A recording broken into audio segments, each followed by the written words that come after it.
ദൈവത്തിന് മഹത്വം. നമ്മുടെ പ്രതിദിന ആഹാരം ജനുവരി 15.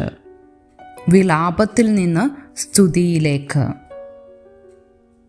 എങ്കിലും ഞാൻ യഹോവയിൽ ആനന്ദിക്കും, എൻ്റെ രക്ഷയുടെ ദൈവത്തിൽ ഘോഷിച്ചുല്ലസിക്കും. ഹബക്കൂക്ക് പ്രവാചകന്റെ പുസ്തകം 3 അധ്യായം 18 തൻ്റെ മകൻ ദൈവത്തിലേക്ക് മടങ്ങി വരാൻ മോനിക്ക ആത്മാർത്ഥമായി പ്രാർത്ഥിച്ചു.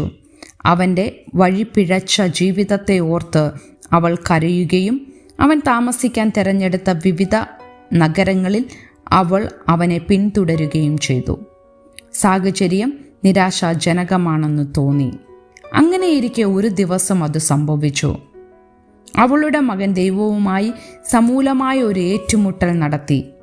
സഭയിലെ ഏറ്റവും വലിയ ദൈവശാസ്ത്രജ്ഞരിൽ ഒരാളായി അദ്ദേഹം മാറി. ഹിപ്പോയിലെ ബിഷപ്പായ സെയിൻറ്റ് അഗസ്റ്റിൻ എന്നാണ് അദ്ദേഹത്തെ നമ്മൾ അറിയുന്നത്. എത്രത്തോളം കർത്താവെ നീതിയെ വികൃതമാക്കിയ അധികാരികളെ സംബന്ധിച്ച ദൈവത്തിൻ്റെ നിഷ്ക്രിയത്വത്തെക്കുറിച്ച് പ്രവാചകനായ ഹബക്കൂക്ക് വിലപിച്ചു. നാം നിരാശയോടെ ദൈവത്തിങ്കലേക്ക് തിരിഞ്ഞ സമയത്തെക്കുറിച്ച് ചിന്തിക്കുക.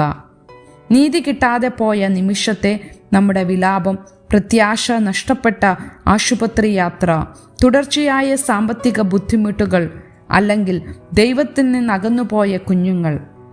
ഓരോ തവണയും ഹബക്കൂക്ക് വിലപിച്ചപ്പോൾ ദൈവം അവൻ്റെ നിലവിളി കേട്ടു. വിശ്വാസത്തോടെ കാത്തിരിക്കുമ്പോൾ നമ്മുടെ വിലാപത്തെ സ്തുതിയാക്കി മാറ്റാൻ പ്രവാചകനിൽ നിന്ന് നമുക്ക് പഠിക്കാം. കാരണം അവൻ പറഞ്ഞു, എങ്കിലും ഞാൻ യഹോവയിൽ ആനന്ദിക്കും, എൻ്റെ രക്ഷയുടെ ദൈവത്തിൽ ഘോഷിച്ചുല്ലസിക്കും. അവന് ദൈവത്തിൻ്റെ വഴികൾ മനസ്സിലായില്ല, എങ്കിലും അവൻ ദൈവത്തിൽ വിശ്വസിച്ചു. വിലാപവും സ്തുതിയും വിശ്വാസത്തിൻ്റെ പ്രവർത്തികളാണ്, വിശ്വാസത്തിൻ്റെ പ്രകടനങ്ങളാണ്. അവൻ്റെ സ്വഭാവത്തെ അടിസ്ഥാനമാക്കി ദൈവത്തോടുള്ള അപേക്ഷയായി നാം വിലപിക്കുന്നു.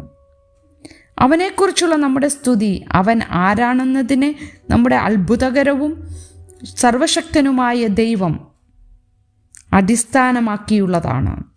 ഒരു ദിവസം ദൈവത്തിൻ്റെ കൃപയാൽ ഓരോ വിലാപവും സ്തുതിയായി മാറും. ചിന്തിക്കുക, ഇന്ന് നിങ്ങളുടെ വിലാപങ്ങൾ എന്തൊക്കെയാണ്? നിങ്ങൾക്ക് അവയെ എങ്ങനെ സ്തുതികളാക്കി മാറ്റാനാകും? ദൈവത്തിന് മഹത്വം.